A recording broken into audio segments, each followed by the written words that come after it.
The Book of Disquiet, an factless autobiography. Passage One. I was born in a time when the majority of young people had lost their faith in God, for the same reason their elders had it, without knowing why. And since the human spirit naturally tends to make judgments based on feeling instead of reason, most of these young people chose humanity to replace God. However, I am the sort of person who is always on the fringe of what he belongs to, seeing not only the multitude he's a part of, but also the wide open spaces around it. That's why I didn't give up God as completely as they did, and I never accepted humanity. I reasoned that God, while improbable, might exist, in which case he should be worshipped, whereas humanity, being a mere biological idea, and signifying nothing more than the animal species we belong to, was no more deserving of worship than any other animal. The cult of humanity, with its rights of freedom and equality, always struck me as a revival of those ancient cults in which gods were like animals or had animal heads. And so, not knowing how to believe in God, and unable to believe in an aggregate of animals, I, along with other people, on the fringe, kept a distance from things, a distance commonly called decadence. Decadence is the total loss of unconsciousness, which is the very basis of life. Could it think? The heart would stop beating. For those few, like me, who live without knowing how to have life, what's left but renunciation as our way and contemplation as our destiny? Not knowing nor able to know what religious life is, since faith isn't acquired through reason, and unable to have faith in or even react to the abstract notion of man, we're left with the aesthetic contemplation of life as our reason and having a soul, for having a soul. Impassive to the solemnity of any and all worlds, indifferent to the divine, and disdainers of what is human, we uselessly surrender ourselves to pointless sensation cultivated in the refined Epicureanism, as befits our cerebral nerves, retaining from science only its fundamental concept that everything is subject to fatal laws, which we cannot freely react to, since the laws themselves determine all reasons, and seeing how this precept concurs with the more ancient one of the divine fatality of things, we abdicate from every effort, like the weak-bodied from athletic endeavors, and we hunch over the book of sensations like scrupulous scholars of feeling. Taking nothing seriously, and recognizing our sensations as the only reality we have for certain, we take refuge there, exploring them like large unknown countries. And if we apply ourselves diligently not only to aesthetic contemplation, but also to the expression of its methods and results, it's because the poetry or prose we write, devoid of any desire to move anyone else's will or to mold anyone's understanding, is merely like when a reader reads out loud to fully objectify that subject matter, subjective pleasure of reading. We're all aware that. Let me try that again. I'm sorry. We're well aware that every creative work is imperfect, and that our most dubious aesthetic contemplation will be the one whose object is what we write. But everything is imperfect. There's no sunset so lovely it couldn't be yet lovelier, no gentle breeze bringing us sleep that couldn't bring yet a sounder sleep. And so, contemplations of statues and mountains alike, enjoying both books and the passing days, and dreaming all things so as to transform them into our own substance. We will also write down descriptions and analyses, which, when they're finished, will become extraneous things that we can enjoy as if they happened along one day. This isn't the viewpoint of pessimists like Vigny, for whom life was a prison in which he wove straw to keep busy and forget. To be a pessimist is to see everything tragically, an attitude that's both excessive and uncomfortable. While it's true that we ascribe no value to the work we produce, and that we produce it to keep busy, we're not like the prisoner who busily weaves straw to forget about his fate. We're like the girl who embroiders pillows for no other reason than to keep busy. I see life as a roadside inn, where I have to stay until the coach from the abyss pulls up. I don't know where it will take me, because I don't know anything. I could see this inn as a prison, for I'm compelled to wait in it. I could see it as a social center, for it's here that I meet others, but I'm neither impatient nor common. I leave who will to stay shut up in their rooms, sprawled out on beds where they sleeplessly wait, and I leave who will chat in the parlors, from where their songs and voices conveniently drift out here to me. I'm sitting at the door, feasting my eyes and ears on the colors and sounds of the landscape, and I softly sing, for myself alone, wispy songs I compose while waiting. Night will fall on us all, and the coach will pull up. I enjoy the breeze I'm given and the soul I was given to enjoy it with, and I no longer question or seek. If what I write in the Book of Travelers can, when read by others at some future date, also entertain them on their journey, then fine. If they don't read it, or are not entertained, that's fine too. Chapter Passage 2. I have to choose what I detest. Either dreaming, which my intelligence hates, or action, which my sensibility loathes. Either action, for which I wasn't born, or dreaming, for which no one was born. Detesting both, I chose neither. But since I must on occasion either dream or act, I mix the two things together. Passage 3. I love the stillness of early summer evenings downtown, and especially the stillness made more still by contrast.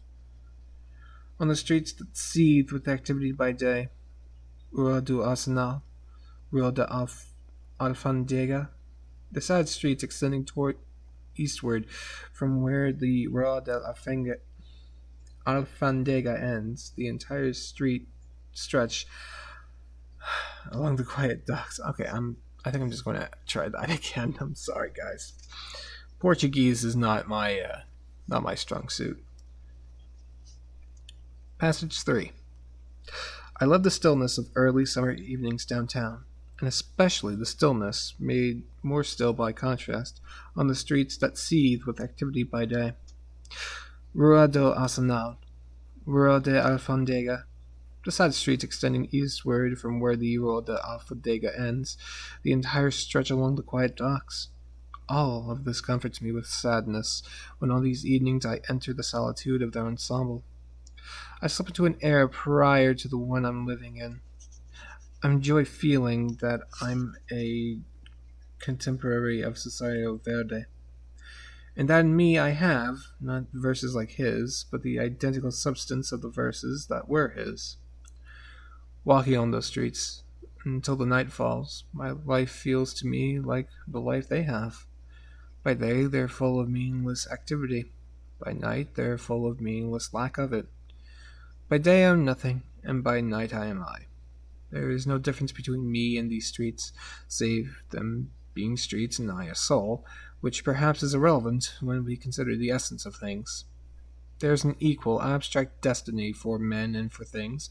Both have an equally indifferent designation in the algebra of the world's mystery. But there's something else. In these languid and empty hours, a sadness felt by my entire being rises from my soul to my mind, a bitter awareness that everything is a sensation of mine, and at the same time something external, something not in my power to change. How often my own dreams have raised up before me as things, not to replace reality, but to declare themselves as equals, insofar as I scorn them that they exist apart from me, like the tram now turning the corner at the end of the street, or like the voice of an evening crier, crying I don't know, but crying I don't know what, but with a sound that stands out, an Arabian chant like the sudden patter of a fountain, against the monotony of twilight. Future married couples pass by, chatting seamstresses pass by, young men in a hurry for pleasure pass by. Those who have retired from everything smoke on their habitual stroll, and at one or another doorway a shopkeeper stands like an idle vagabond, hardly noticing a thing. Army recruits, some of them brawny, others slight, slowly drift along in noisy and worse than noisy clusters. Occasionally, someone quite ordinary goes by. Cars at the time of day are rare, and their noise is musical. In my heart there's a peaceful anguish, and my calm is made of resignation. All of this passes, and none of it means anything to me. It's all foreign to my fate, and even to fate as a whole. It's just unconsciousness, curses of protest when chance hurls stones, echoes of unknown voices, a collective mishmash of life. Passage 4. And from the majestic heights of my dreams, I return to being an assistant bookkeeper in the city of Lisbon. But the contrast doesn't overwhelm me. It frees me, and its irony is my blood. What should theoretically humiliate me is what I unfurl as my flag, and the laughter I should be using to laugh at myself is a bugle I blow to herald, to create, a dawn into which I'm transformed. The nocturnal glory of being great without being anything, the somber majesty of splendors no one knows. And I suddenly experience the sublime feeling of a monk in the wilderness, or of a hermit in his retreat, acquainted with the substance of Christ in the sands, and in the caves of withdrawal from the world. And at this table in my absurd room, I, a pathetic and anonymous office clerk, write words as if they were the soul's salvation, and I gild myself with the impossible sunset of high and vast hills in the distance, with the statue I received in exchange for life's pleasures, and with the ring of reunification on my evangelical finger, the stagnant jewel of my ecstatic disdain. Passage 5. I have before me, on the slanted surface of the old desk, the two large pages of the ledger, from which I lift my tired eyes and even more tired soul. Beyond the nothing that this represents, there's the warehouse with its uniform rows of shelves, uniform employees, human order, and tranquil banality. All the way to the wall that fronts the Rua dos Doutores. Through the window, the sound of another reality arrives, and the sound is banal, like the tranquility around the shelves. I lower new eyes to the two white pages, on which my careful numbers have entered the firm's results. And smiling to myself, I remember that life, which contains these pages with fabric types, prices and sales, blank spaces, letters, and world lines, also includes the great navigators, the great saints, and the poets of every age, not one of whom enters the books, a vast progeny banished from those who determined the world's worth. In the very act of entering the name of an unfamiliar cloth, the doors of the Indus and the Samarkand opened up, and Persian poetry, which is from yet another place, with its quatrains, those third lines don't rhyme, is a distant anchor for me in my disquiet. But I make no mistake. I write, I add, and the bookkeeping goes on, performed as usual by an employee of this office. Passage 6. I ask for very little from life, and even this little was denied me. A nearby field, a ray of sunlight, a little bit of calm, along with a bit of bread, not to feel oppressed by the knowledge that I exist, not to demand anything from others, and not to have others demand anything from me. This was denied me, like the spare change we might deny a beggar, not because we're mean-hearted, but because we don't feel like unbuttoning our coat. Sadly, I write in my quiet room, alone as I have always been, alone as I will always be. And I wonder if my apparently negligible voice might not embody the essence of thousands of voices, the longing for self-expressions of thousands of lives, the patience of millions of souls resigned like my own to their daily lot, their useless dreams and their hopeless hopes. In these moments my heart beats faster because I'm conscious of it. I live more because I live on high. I feel a religious force within me, a species of prayer, a kind of public outcry. But my mind quickly puts me in my place. I remember that I'm on the 4th floor of the Rua dos Doutores, and I take a drowsy look at myself. I glance up from this half-written page at life, futile and without beauty, and the cheap cigarette I'm about to extinguish in the ashtray beyond the fraying blotter. Me in this fourth-floor room, interrogating life, saying what souls feel, writing prose like a genius or a famous author. Me, here, a genius. Passage 7. Today, in one of the pointless and worthless daydreams that constitute a large part of my inner life, I imagine being forever free from the Rua dos Douradores, from Vasquez, my boss, from Moreira, the head bookkeeper, from all the employees, from the delivery boy, the office boy, and the cat. In my dream, I experienced freedom, as if the South Seas had offered me a marvelous islands to be discovered. It would all be repose, artistic achievement, the intellectual fulfillment of my being. But even as I was imagining this, during my miniature midday holiday in the cafe, an unpleasant thought assaulted my dream. I realized I would feel regret. Yes, I say as if it was confronted by the actual circumstance. I would feel regret. Vasquez, my boss, Moreira, the head bookkeeper, Borges, the cashier, all the young men, the cheerful boy who takes letters to the post office, the boy who makes deliveries, the gentle cat. All this has become part of my life, and I wouldn't be able to leave it without crying, without feeling that, like it or not, it was a part of me which would remain with all of them, and that to separate myself from them would be partial death. Besides, if tomorrow I were to bid them farewell and take off my Rua dos Douradores suit, what other activity would I end up doing? For I would have to do something. And what other suit would I end up wearing? For I would have to wear some other suit. We all have a Vasquez who's the boss. Visible for some of us, invisible for others. My Vasquez goes by that very name, and he's a hale and pleasant man, occasionally short-tempered, but never two-faced, self-interested but basically fair, with a sense of justice that's lacking in many great geniuses and human marvels of civilization, right and left. Other people answer to vanity, or the lure of wealth, glory, immortality. For my boss, I prefer the man named Vasquez, who in difficult moments is easier to deal with than all the abstract bosses in the world. Deeming that I earn too little, a friend of mine who's a partner in a successful firm that does a lot of business with the government said the other day, "You're being exploited, Suarez." And I remembered that indeed I am. But since in life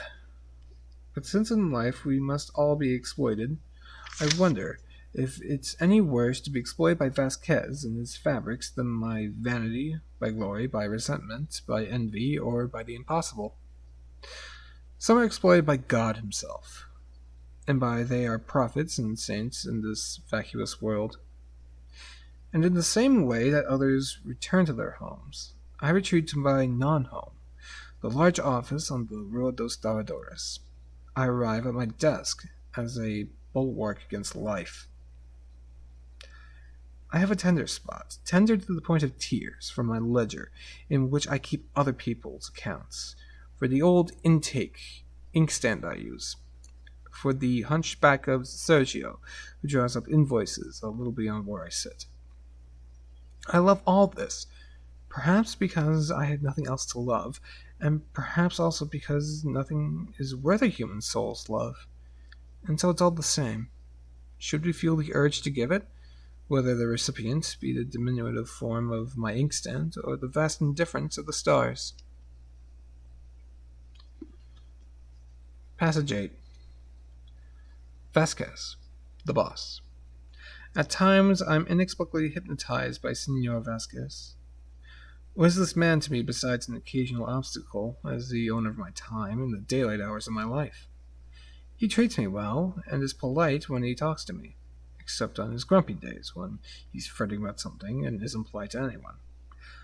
But why does he occupy my thoughts? Is he a symbol? A cause? What is he? Vasquez, the boss. I already remember him in the future with the nostalgia I'm bound to feel. I'll be peacefully ensconced in a small house on the outskirts of somewhere or another, enjoying a tranquility in which I won't write the works I don't write now. And to keep on not writing them, I'll come up with even better excuses than the ones I use today to elude myself. Or I'll be in an institution for paupers, happy in utter defeat, mixed up with the rabble of would-be geniuses who were no more than beggars with dreams, thrown in with the anonymous throng of those who didn't have strength enough to conquer nor renunciation enough to conquer by not competing. Whatever I may be, wherever I may be, I'll miss Senor Vasquez and the office on the Rua dos Douradores. The monotony of my daily life will be like the remembrance of the loves that never came my way and the triumphs that weren't meant to be mine. Vasquez, the boss. I see him today from that future as I see him today from right here. Medium height, stocky, a bit coarse but affectionate, frank and savvy, burlesque and affable. A boss not only in his handling of money, but also in his unhurried hands, in their thick hair and veins that look like small colored muscles, in his full but not fat neck, and in his ruddy and taut cheeks with their dark, always close-shaven whiskers. I see him. I see his energetically deliberate gestures, his eyes thinking within those things outside. It displeases me when I've somehow displeased him, and my soul rejoices when he smiles, with his broad and human smile, like an applauding crowd. Perhaps the lack of some more distinguished figure in my immediate world explains why Senor Vasquez, a common and even brutish man, sometimes gets so immense in my thoughts that I forget myself. I believe there's a symbol here. I believe, or almost believe, that somewhere, in a remote life, this man was something much more important to me than he is today. Passage 9. I understand. Vasquez is my boss in life, monotonous and necessary, imperious and inscrutable life. This banal man represents the banality of life. For me, he is everything, externally speaking, because for me, life is whatever is external. And if the office on the Rua dos Douradores represents life for me, the fourth-floor room, where I live, on the same Rua dos Douradores represents art for me. Yes, art, residing on the very same street as life, but in a different place. Art, which gives me relief from life without relieving me of living, being as monotonous as life itself, only in a different... Wait, hold on. Art, which gives me relief from life without relieving... Okay, I'm sorry. Art, which gives me relief from life without relieving me of living, being as monotonous as life itself, only in a different place. Yes, for me, the Rua dos Douradores contains the meaning of everything and the answer to all riddles, except for the riddle of why riddles exist, which can never be answered. My apologies. Hold on, let me... Yeah, I think this will be better.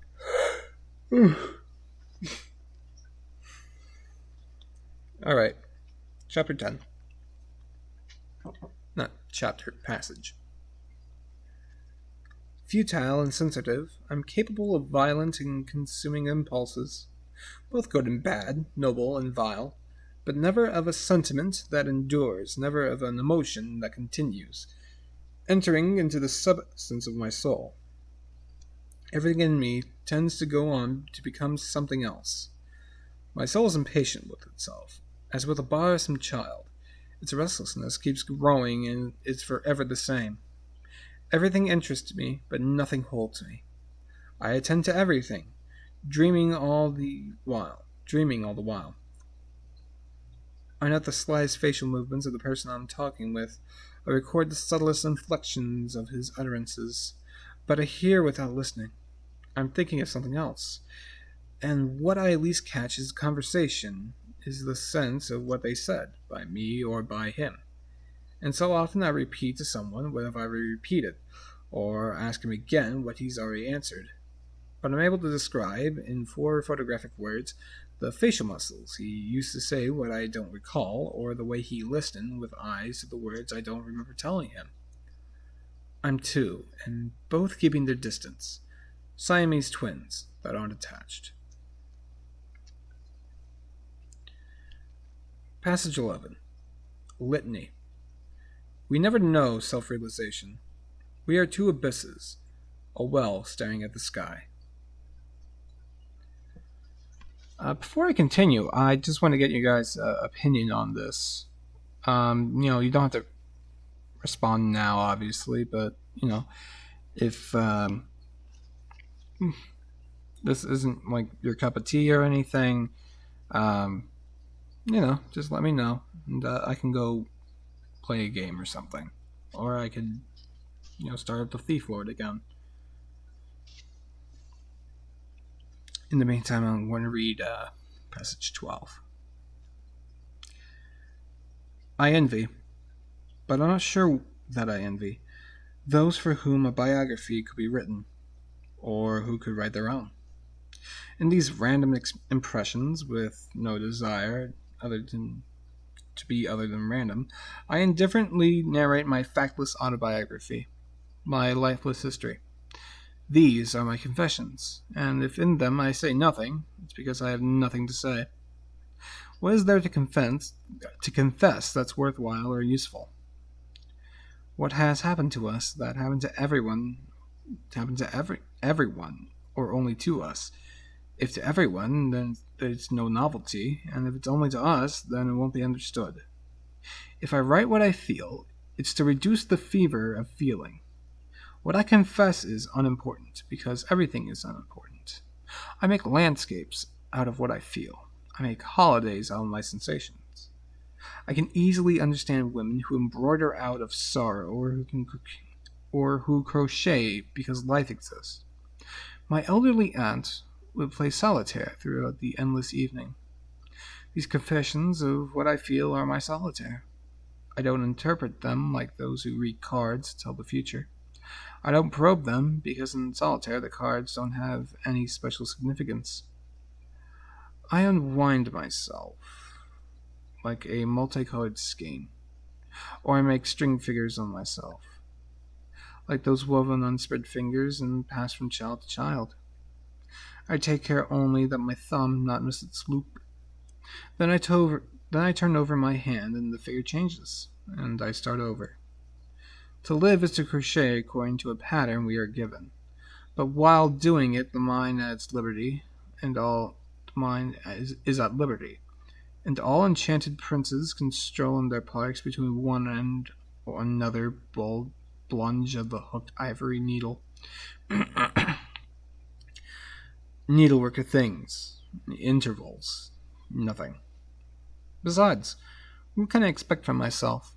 My sensations in all their horrible acuity, and a profound awareness of feeling, a sharp mind that only destroys me, and an unusual capacity for dreaming to keep me entertained.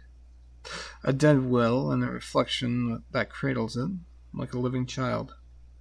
Yes, crochet. Passage 13.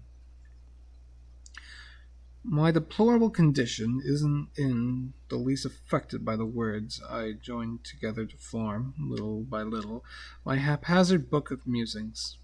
My worthless self lives on at the bottom of every expression, like an indissoluble residue at the bottom of a glass from which only water was drunk. I write my literature as I write my ledger entries, carefully and indifferently. Next to the vast starry sky and the enigma of so many souls, the night of the unknown abyss and the chaos of nothing making sense. Next to all this, what I write in the ledger and what I write on this paper that tells my soul are equally confined to the Ros dos Dauradores, woefully little in the face of the universe's millionaire expanses. Hello, Nina. All of this is a dream and phantasmagoria, and it matters little whether the dream be of ledger entries or of well-crafted prose. Does dreaming of princesses serve a better purpose than dreaming of the front door to the office? All that we know is our own impression, and all that we are is an exterior impression, a melodrama for which we, the self-aware actors, are also our own spectators, by own gods, by permission of some department or other at City Hall.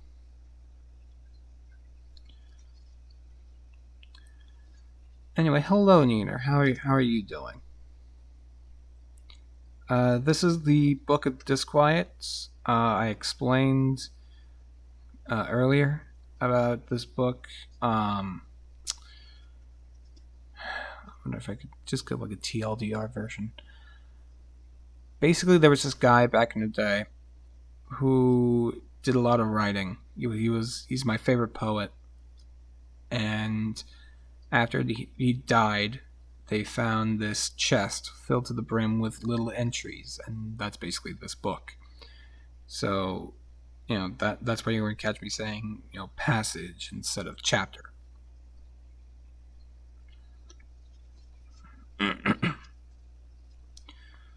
Alright, I think we're all caught up now. Passage 14. We may know that the work we continue to put off doing will be bad. Worse, however, is the work we never do. A work that's finished is at least finished. It may be poor, but it exists, like the miserable plants in the lone flower pot of my neighbor who's crippled. The plant is her happiness, and sometimes even mine. What I write, bad as it is, may provide some hurt to or sad soul a few moments of distraction from something worse. That's enough for me. Or it isn't enough, but it serves some purpose, and so it is with all life.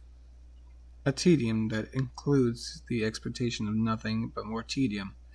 A regret right now, for the regret I'll have tomorrow for having felt regret today. Huge confusions with no point and no truth. Huge confusions. Or curled up on a bench in a railway station, my contempt dozes in the cloak of my discouragement. The world of dreamed images, which are the sum of my knowledge, or as well as of my life. To heed the present moment isn't a great or lasting concern of mine. I crave time in all its duration, and I want to be myself unconditionally. Stuff for the family and whatnot for Mom's Day. Okay. That's nice. Passage 15. Inch by inch I conquered the inner terrain I was born with. Bit by bit I reclaimed the swamp in which I had languished. I gave birth to my infinite being, but I had to wrench myself out of me with forceps. Passage 16. I daydream between Cascais and Lisbon. I went to Cascais to pay a property tax for my boss, Senor Vasquez, on a house he owns in Estoril. I took anticipated pleasure in the trip, an hour each way in which to enjoy the forever changing views of the wide river and its Atlantic estuary. But on actually going out there, I lost myself in abstract contemplations. Seeing but not seeing the riverscapes I looked forward to seeing, while on the way back I lost myself in mentally nailing down those sensations. I wouldn't be able to describe the slightest detail of the trip, the slightest scrap of what there was to see. What I got out of it were these pages, the fruit of contradiction and forgetting. I don't know if this is better or worse than the contrary, nor do I know what the contrary is. The train slows down. We're at Sesto Sodre. I have arrived at Lisbon, but not at a conclusion. Passage 17. Perhaps it's finally time for me to make this one effort, to take a good look at my life. I see myself in the midst of a vast desert. I tell what I literally was yesterday, and I try to explain to myself how I got here.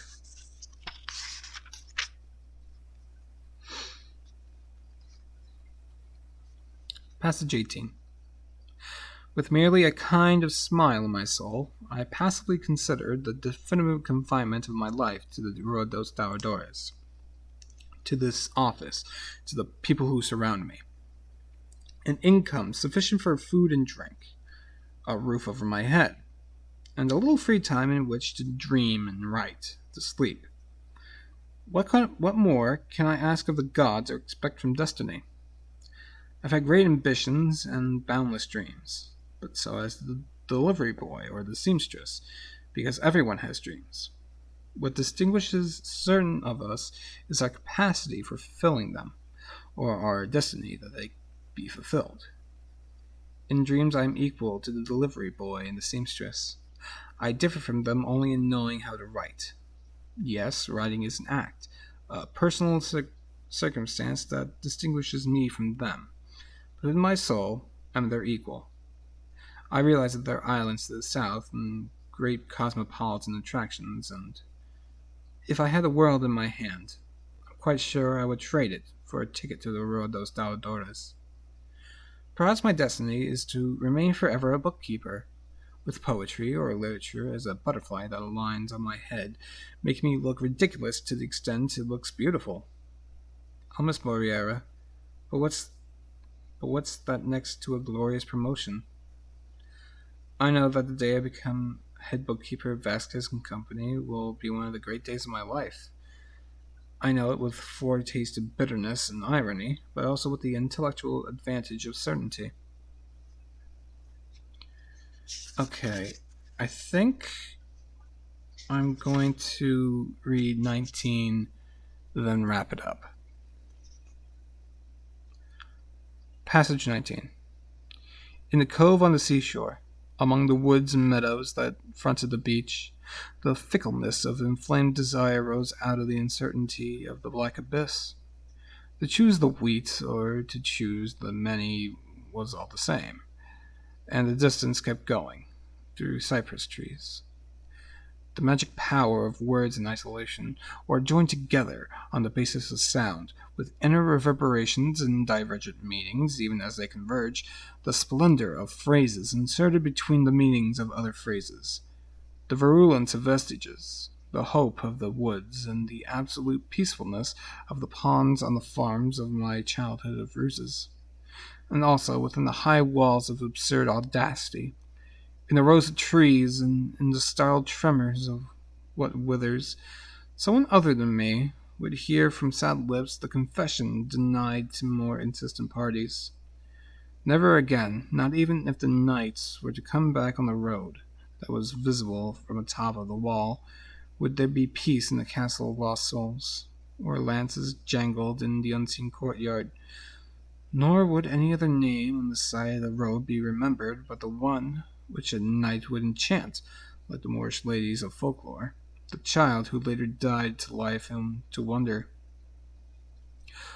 Over the furrows in the grass, like remembrance of what was to come, the treading of the lost men sounded ever so slightly, their dragging steps opening nothings in restless greenery. Those who would come here bound to be old, and only the young would ever arrive. The drums rumbled on the roadside, and the bugles hung uselessly from exhausted arms that would have dropped them if they still had strength enough to drop something. But when the illusion was over, the dead clamour sounded yet again, and the dogs could be seen nervously hesitating on the tree-lined paths.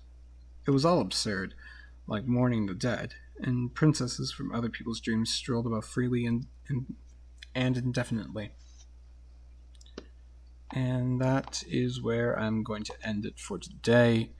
I'm going to post this on both SoundCloud and YouTube.